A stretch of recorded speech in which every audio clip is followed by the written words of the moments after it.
በመቀጠል የተከበሩ ዶክተር ደሳለኝ ጫኔ።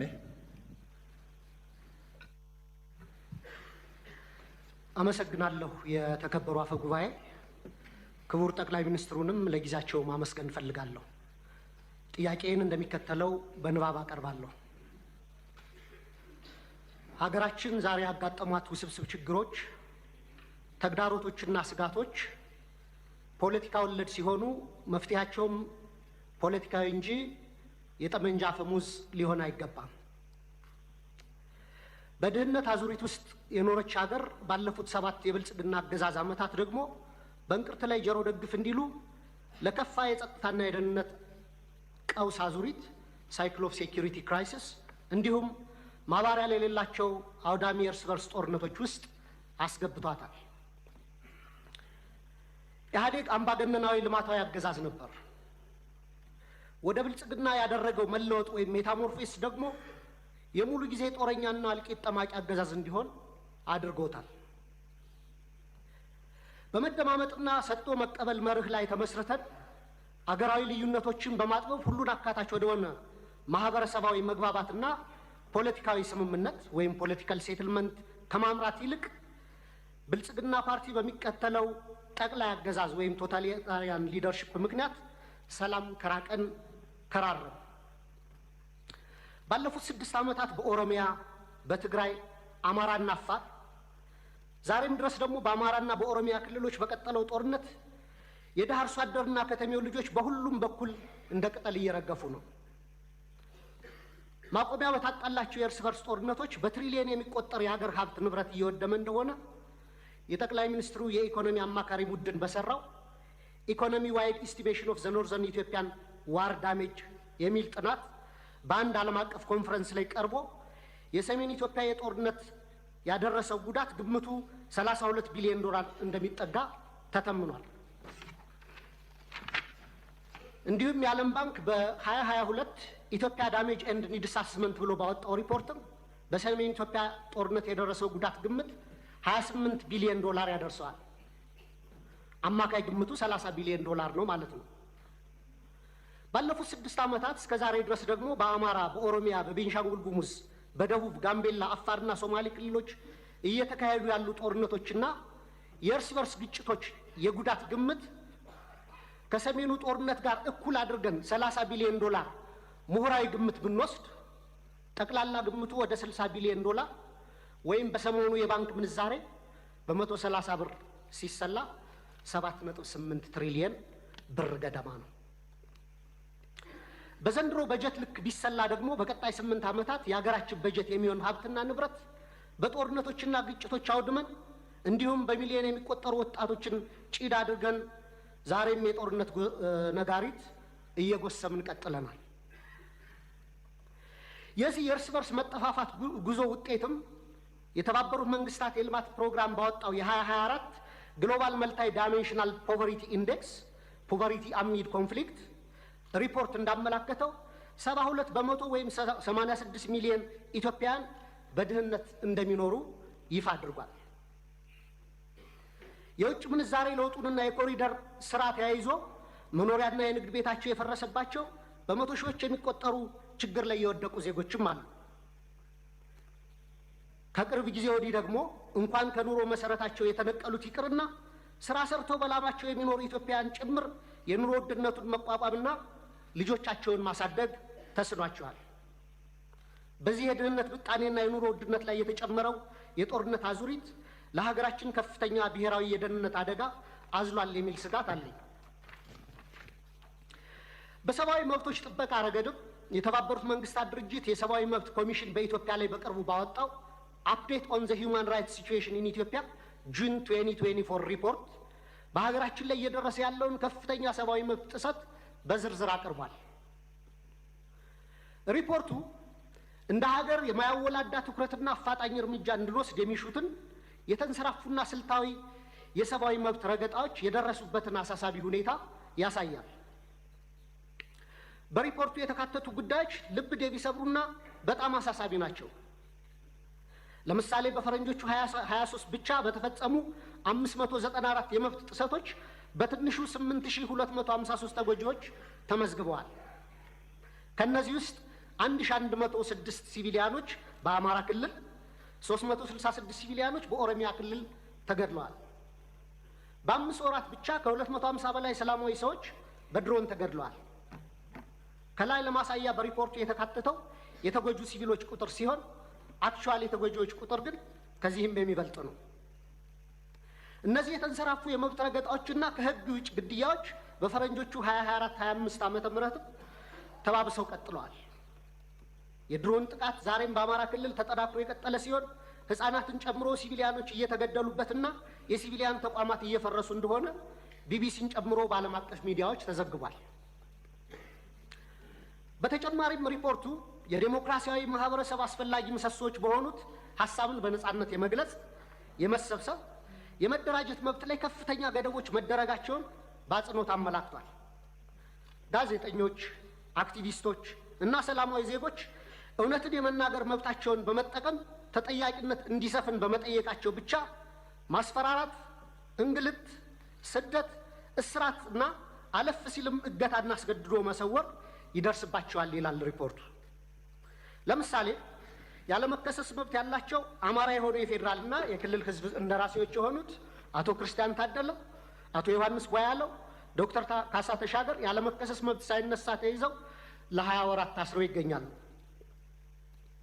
የተቃዋሚ ፓርቲ አመራሮች የሆኑት የአብን ስራ አስፈጻሚ ኮሚቴ አባል ዶክተር ቴዎድሮስ ኃይለማርያም፣ የኢዜማ የቀድሞ ሊቀመንበር ዶክተር ጫኔ ከበደም ከታሰሩ 2 ዓመት ሊሞላቸው ነው። በተመሳሳይ በርካታ የአማራ ጋዜጠኞች እንደ ምሳሌ መስከረም አበራ፣ ገነት አስማማ፣ ጋዜጠኛ ጎበዜ ሲሳይ፣ ጋዜጠኛ አባይ ዘውዱ፣ ጋዜጠኛ ዳዊት በጋሻውና ቴዎድሮስ ንብረት፣ የአማራ ምሁራን የሆኑት ዶክተር ወንዶሰን አሰፋ፣ ረዳት ፕሮፌሰር ሲሳይ ብቸው፣ ፕሮፌሰር ማረጉ ቢበይን፣ ዶክተር ዘሪሁን ባህሪ፣ ዶክተር መሰረት ቀለመወርቅ፣ ዶክተር ገብረአብ አረሙ፣ ረዳት ፕሮፌሰር ዳኛ አበበን የመሳሰሉ ምሁራን እና ጠበቃ አለልኝ ምረቱና ጠበቃ ኤርሚያስ መኩሪያ አይነት የህግ ባለሙያዎች እንዲሁም የመንግስት ሰራተኞችና ወጣቶች በአጠቃላይ 182 የሚደርሱ አማራዎች በ25 የሽብርና ህገ መንግስታዊ ወንጀሎች መዝገብ ተከሰው ያለ ፍትህ ለ20 ወራት በፍርድ ቤት ይመላለሳሉ። የዘገየ ፍትህ እንደተነፈገ ይቆጠራል እንዲሉ የፍትህ ስርዓቱ ዛሬም ቀልጣፋና ፍትሃዊ ውጤት ማምጣት እንዳልቻለ አመላካች ነው። በኢህአዴግ ጊዜ ይደረግ እንደነበረው ሁሉ ፍርድ ቤት በተደጋጋሚ ይመላለሳሉ። ፍትህ ግን እንደ ሰማይ ያርቋቸዋል። በጦር ሜዳ እያዋጉ ተይዘው የታሰሩ የህወሓት አመራሮችን በአጭር ጊዜ የፈታ መንግስት በገዢው ፓርቲ አሰራሮች ላይ የሰላ ትችት የሚሰነዝሩ አማራዎችን ይህን ያህል ጊዜ ያለ ፍርድ ማሰር የገዢውን ፓርቲ አባላት ጠር ፖሊሲዎች በግላጭ የሚያሳይ ነው። የአማራ ክልሉን ጦርነት ተከትሎ ለ10 ወራት የቆየው አስቸኳይ ጊዜ አዋጅ በታወጀበት ባለፉት 20 ወራት ውስጥም በሺዎች የሚቆጠሩ አማራዎች መታወቂያቸው እየታየና በብሔር እየተለዩ ኢተኒክ ፕሮፋይሊንግ እየተደረጉ ታስረዋል።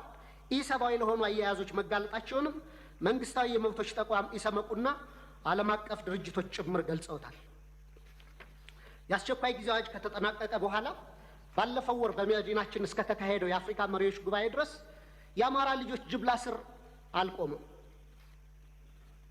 የተባበሩት መንግስታት ድርጅት የሰብአዊ መብቶች ኮሚሽን ባወጣው ሪፖርት ውስጥ የተካተቱ አብዛኛዎች የመብት ጥሰቶች መንግስታዊ ተቋም በሆነ የኢትዮጵያ ሰብአዊ መብቶች 2016 ሪፖርት በምርመራ ጭምር የተረጋገጡ ናቸው። በተጨማሪም ኢሰመጉ፣ አምነስቲ ኢንተርናሽናል፣ ሂውማን ራይትስ ዋች፣ ሲፒጄ እና የአውሮፓ እና የአሜሪካ ኤምባሲዎች ጭምር ባወጣቸው ሪፖርቶች እና መግለጫዎቻቸው አሳሳቢነታቸውን ገልጸዋል። መንግስታዊ ኢሰመጉ ጥቅምት 13 2017 ባወጣው ሪፖርትም በአዲስ አበባ በአማራና በኦሮሚያ ክልሎች የተለያዩ አካባቢዎች በርካታ ዜጎች ያስገድዶ መሰወር ወይም ፎርስ ዲስአፒራንስ ሁኔታ ሊያቋቁም በሚችሉ እና ያሉበት ሳይገለጽ በተራዘመ እስር ውስጥ እንደሚገኙ ተመላክቷል። የፖለቲካ ምህዳሩን ስናይ ደግሞ ተዘግቶ ምንም አይነት የተቃውሞ ድምጾች እንዳይሰሙ ከፍተኛ የመብቶች መቃ እየተፈጸመ ሲሆን በብልጽግና የሴፍቲኔት ፓኬጅ ውስጥ ያልተካተቱ ጥቂት የተቃውሞ ድምጾችም ሳፎኬት ተደርገው በደመነፍስ ለመተንፈስ እየተፍጨረጨሩ ነው። እነዚህ ሁሉ ዓለም አቀፍና ሀገር አቀፍ ተቋማት የሀገራችን የሰብአዊ መብት አያያዝ አስስቧቸው ሪፖርታቸውን የሚያወጡት የሚመለከታቸው የመንግስት አካላት ትኩረት አድርገው ችግሮች እንዲፈቱ እንዲያደርጉና መንግስቶም አፋጣኝ እርምጃ ወስዶ እንዲስተካከሉ እንዲሁም ተጠያቂነት እንዲሰፍን ነው።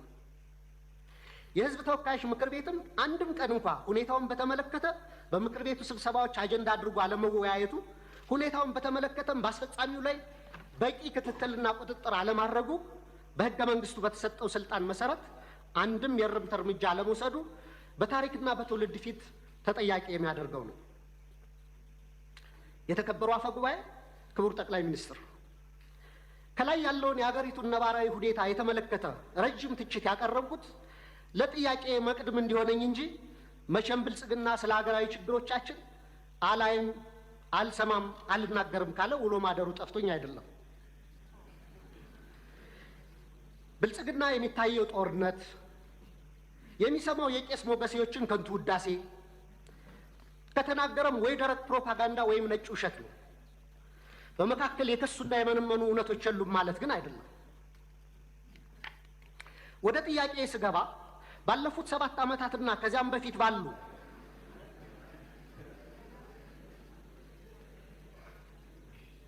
አስርት ዓመታት በኢትዮጵያ ውስጥ በተለይም በአማራ፣ በኦሮሚያ፣ በአፋር፣ በትግራይ፣ በደቡብ፣ በቤንሻንጉል ጉሙዝ፣ በጋምቤላና በሌሎችም አካባቢዎች ለተፈጸሙ ሰፊ የሰብአዊ መብት ጥሰቶች ግሮስ ሂውማን ራይትስ ቫዮሌሽንስ፣ በሰብአዊነት ላይ ለተፈጸሙ ወንጀሎች ክራይም አጌንስት ሂውማኒቲ፣ የጦር ወንጀሎች እንዲሁም የዘር ማሳሳትና የዘር ማጥፋት ወንጀሎች መፈጸማቸውን መንግስቱ እውቅና የማይሰጠውና ኃላፊነት የማይወስደው እንዲሁም ገለልተኛ ዓለም አቀፍ ምርመራዎች እንዲካሄድ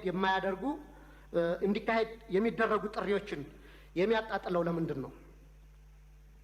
የሽግግር ፍትህ ከመጀመሩ በፊት እነዚህ ወንጀሎች በገለልተኛ ዓለም አቀፍ ተቋማት ተመርምረው የተፈጸሙ ወንጀሎች እንዲለዩ አትሮሲቲ ዲተርሚኔሽን እና በስማቸው እንዲጠሩ መደረግ አለበት። ከዛም ጥፋት ፈጻሚዎችን ለፍርድ ማቅረብና ተጎጂዎችን መካስ ወዘተ የሽግግር ፍትህ ሂደቱ አካል እንዲሆኑ ሊደረግ ይችላል። እንደ ሀገራዊ ምክክር ኮሚሽን አይነት ሂደቶችም የሀገራችንን ችግሮች እንዲፈቱ ከልብ የምንፈልግ ከሆነ በአማራና በኦሮሚያ ክልል እየተካሄዱ ያሉ ጦርነቶች፣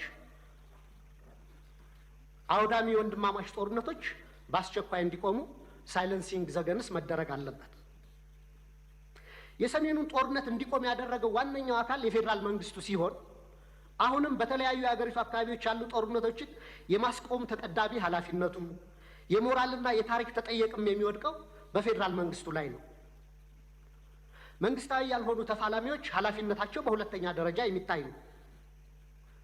ዘመናዊ የሀገራችን ታሪክ ብናይ እንኳን ለመቶ ዓመታት የፖለቲካ ችግሮቻችን በጠመንጃ አፈሙዝ ለመፍታት የሄድንበትና ዛሬም የቀጠልንበት መንገድ የዓለም ጭራ የሌሎች ሀገራት መሳቂያና መሳለቂያ ያደረገን ችግር ሲሆን ከዚህ የግጭትና የጦርነት አዙሪት በአስቸኳይ ካልወጣን እንደ ሀገር ለመቀጠል የምንችልበት ምንም ማስተማመኛ የለንም። በዚህ ረገድ መንግስት ዋነኛ ኃላፊነት ይኖርበት እንጂ የአማራ ፋኖ ኃይሎችና የኦሮሞ ነጻነት ሰራዊትም ጦርነቶችን ለማስቆምና የሚታገሉላቸው ዓላማዎች በሰላማዊ መንገድ እንዲመለሱ ማድረግ የሚቻልባቸውን እድሎች ሁሉ አሟጠው እንዲመለከቱ፣ ለሰላም ለሚደረጉ አገራዊም ሆነ ዓለም አቀፋዊ ጥሪዎችና ጥረቶች መሳካትም የድርሻቸውን እንዲወጡ በወከለኝ የባህር ዳር ከተማ ህዝብ በመላ ኢትዮጵያና በራሴ ስም ጥሪ ማቅረብ እፈልጋለሁ። በጣም አመሰግናለሁ። አጀብነ ወሎ የፍቅር ሀገር ከተገኘ ማን ካንቺ ነው